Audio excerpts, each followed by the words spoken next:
Nubi. Hello, how are you? Hello, I'm very well. Thanks for having me. You are a solo explorer extraordinaire. I've been following your journey. What is it from London to Lagos? But Yes, let's talk about where, with this backdrop now, you are now midway into a journey that will end in March or something? absolutely. So currently I'm just in a place called St. Louis in Senegal. Beautiful, beautiful place. We got the birds singing just by the water. It's 10 out of 10. And you are right, I am making a solo drive from London to Lagos, Nigeria.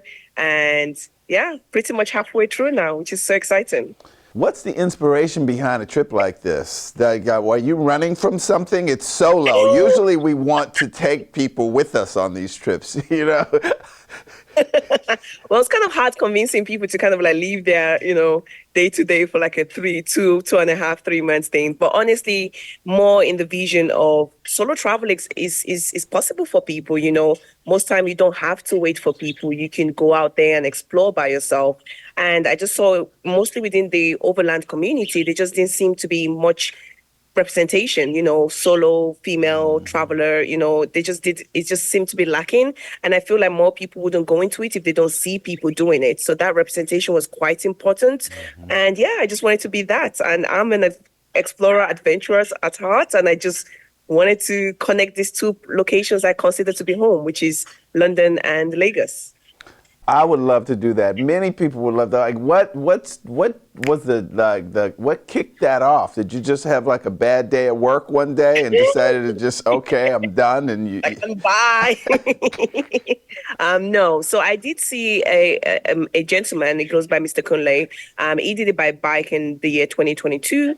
And I was just like, okay, as a female done this, and I started like Googling as we all do, and I just didn't see anyone, and I wanted to do it using what I had, which is a small Peugeot 107 car, kind of making use of the resources I have.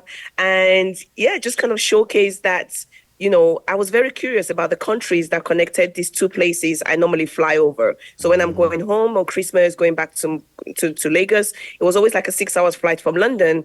But I was just flying over these other countries and I was quite curious, like, what is it like to like slow drive through them, connect with the locals, talk to them, find out about the cultural immersion, and more importantly, showcase this.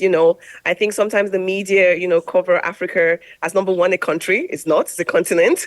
And just yeah. really showing that aspect of it, of, that diversity within one continent, really. But yeah, How important is Africa to you in this journey, and what are you trying to achieve as you go through these towns and cities and I think majorly just showing safety. I think, if you look up any kind of like research when I was doing my intense research, this took like a year of planning. It was very much advised not to go through the Sahara Desert. You're advised red lights, that kind of like ranking system of, where is safe and where is not safe. This is a war prone zone. And that's for most African countries. And I'm like, this seems a bit interesting, and it's so different, the perception the people have met, coming from Morocco to Mauritania, people don't really even travel there. So being able to experience that and see that, and just being able to show my audience, which is the goal, that this place is safe, especially as a solo traveler, a female for that matter, is just kind of like really changing that narrative. And as you said, encouraging more people to visit the continent, because sometimes people just disqualified because what they read on social media or the media is just kind of like, don't go there, it's a war zone, you get kidnapped. And that was reflected on me. A lot of people were like, oh my God, are you going to be safe? Are you going to be okay? And just, showing the every day to day, the ups, the lows, the in-betweens. But really that messaging of this is a place you can explore and have a good time. this is a courageous journey you're on. Is this, it's not for everyone, is that right? Or are you suggesting that one size fits all?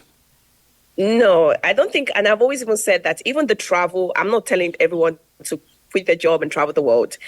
Really, the messaging, and I use travel as the model. Really, the messaging is anything you've once considered impossible, maybe reconsider it. People would always think, you cannot solo drive from London to Lagos using a Peugeot 107, and here I am doing it. So if they just see me maybe they can start reconsidering the other things they've disqualified themselves of, starting a new business, leaving a toxic relationship, all of that stuff. So it's just seeing that model. And you are right, travel or this kind of travel might not be enticing to everybody, but I want it to just be that kind of like, I once thought this was impossible. What else am I considering to be an impossible, and how do I go about that? So yeah, I think that's more of the messaging. The travel is just the model in which I use to convey that message. I just saw a dog walk past, actually. And you stole my slippers. I was trying to play it cool, but I'm like, I'm coming for you. I saw that. So this Peugeot, was this your regular car that you sort of like retrofitted? Because I saw some video where you were putting like a stove. What were you doing in there? Sofas? How did you, So a Porsche 107 is the smallest, you could literally call it a toy car. It's an automatic 1.0 liter, very, very small engine kind of wise.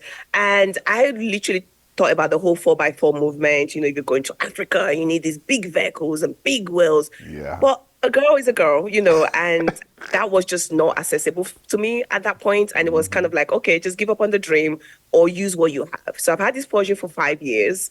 It's been a good run. I know it's Yeah. inside and out. If you start making a funny noise, I'm quite familiar with that. So I was like, let me just convert it, I wanted to wild camp and, so that one, I wanted to make it livable. So I put a plank of wood, I got to someone, a carpenter, I didn't do this. I'm good at a lot of things, but some things I give it to the experts. So I did hire someone to come in and, they retrofitted it. I bought a mattress or piece of foam from Amazon. It was like, I think $40. I did that so I can sleep in it. And then the kitchen also had like what's it called? The kitchen is a makeshift kitchen, but it's like a keg of water that has like a pump tap. So if I want to do a quick washing, I bought like a little stove, which I don't cook in the car, obviously, you don't want any poisoning. I bring it out if I want to cook something. But yeah, I just kind of made it that, if I'm stuck in the middle of the Sahara or whatever, I can still survive. And So it's what do been you a fun do? Did you just pull up somewhere in a parking lot somewhere and just grab I've grab slept some in so rest? many different places, you would not even believe me. So from on-street parking to just like, random car park, like you said. But I do use this app called iOverland, which is really, really great. Other travelers in the past kind of like reviews. So, I'm more leaning towards the campsite just so that when I wake up the next day, I don't have to think about where to take a shower and stuff like that. They tend to have those facilities and you just pay like $10 or something like that for the night. So yeah, I use that app, and if needs be, then I just try and find somewhere safe. I ask a hotel, can I stay in your car park or whatever? And most people are like, yeah, as long as you're good, I'm good. Well, you yeah. make this look really easy. You look great. You look fresh. I doubt that if I were in that trip, I think I'd be a mess by now. Listen, that's been something that's come up. They're like, there's no way she's doing this road trip. Absolutely. She You've been looks at clearly fresh. you spent the night at the Holiday Inn or something like that. I remember posting my my arrival to Morocco video, and people were like, nah, she just flew in. I'm like, I flew in with my car? Like my car was right behind me in the video. What do you mean?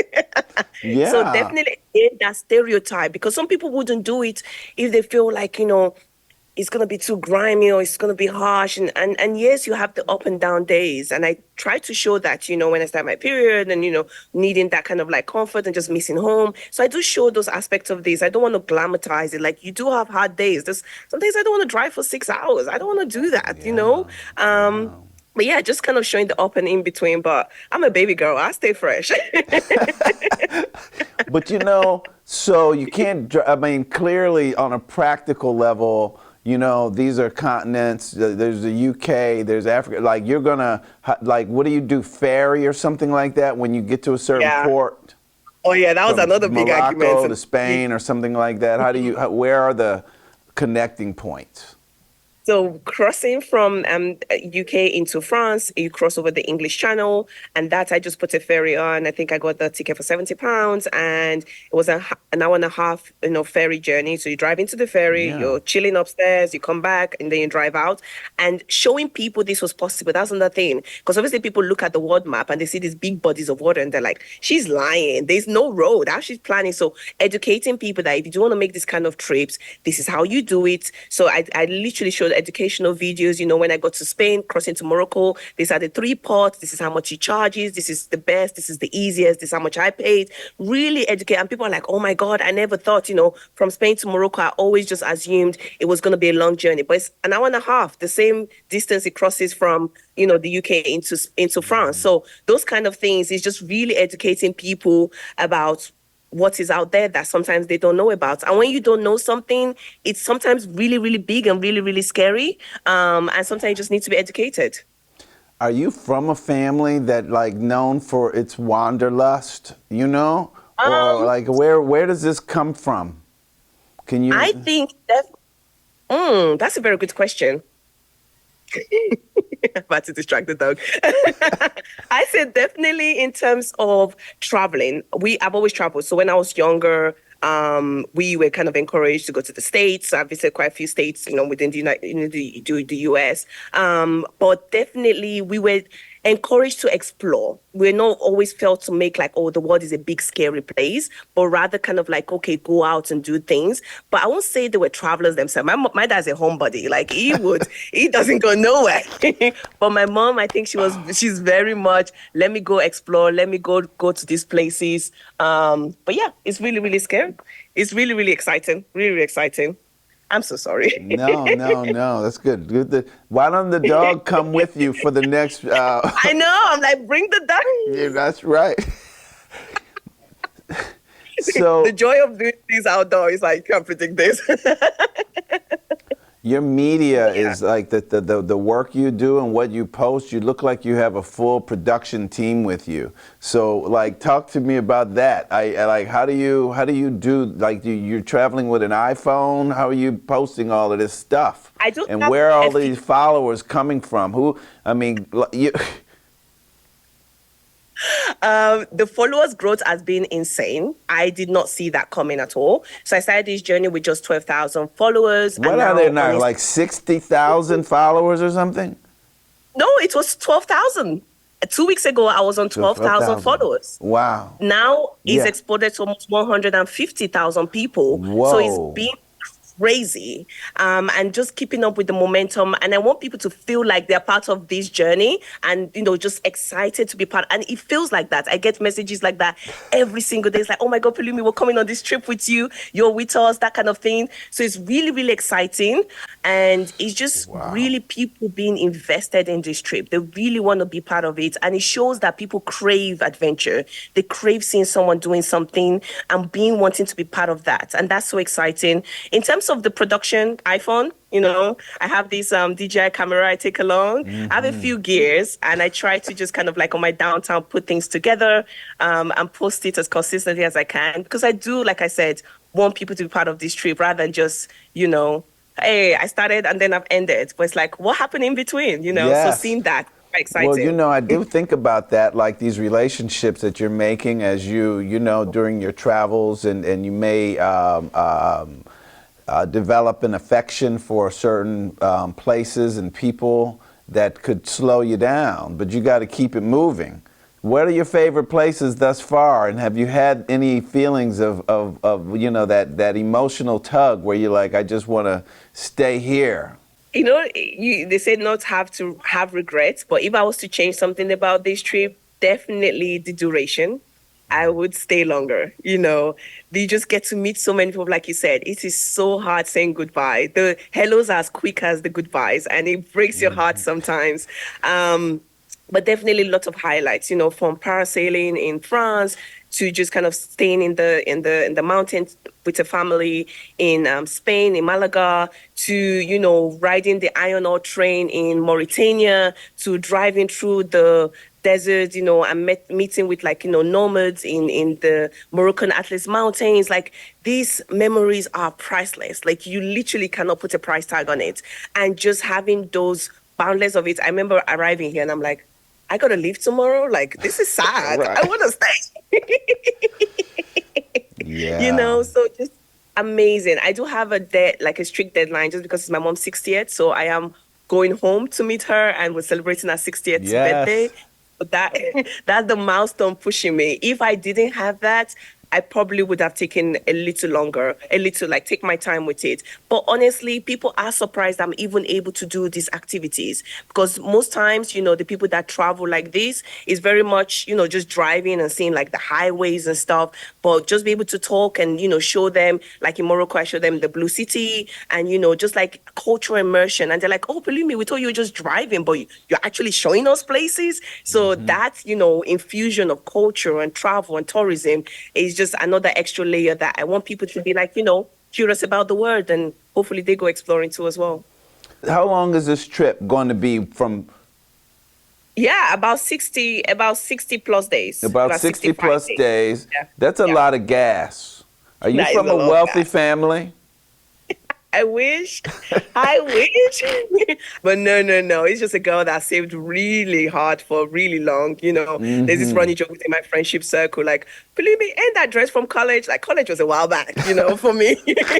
So, really not splurging on things that I don't have to. Travel is kind of like, it's the most expensive addiction. It's not the worst addiction to have, but it's expensive. So, really just saving up all my coins towards it. Yeah. And definitely finding like cheap alternative. That's the reason why I did the car conversion, because obviously that then cuts down cost of accommodation. So really trying to place, be smart in ways to cut across, eating with the locals. I don't really go to fancy restaurants, like I'm by the streets, buying my little snack and yeah. Well, I tell you, you're a hero, Pelumi Nubi, to us. And I understand that you're in the States. This is what you've said. If you are, please contact us. And keep up with us. We're really interested in what you're up to, and thank you so much for joining us today.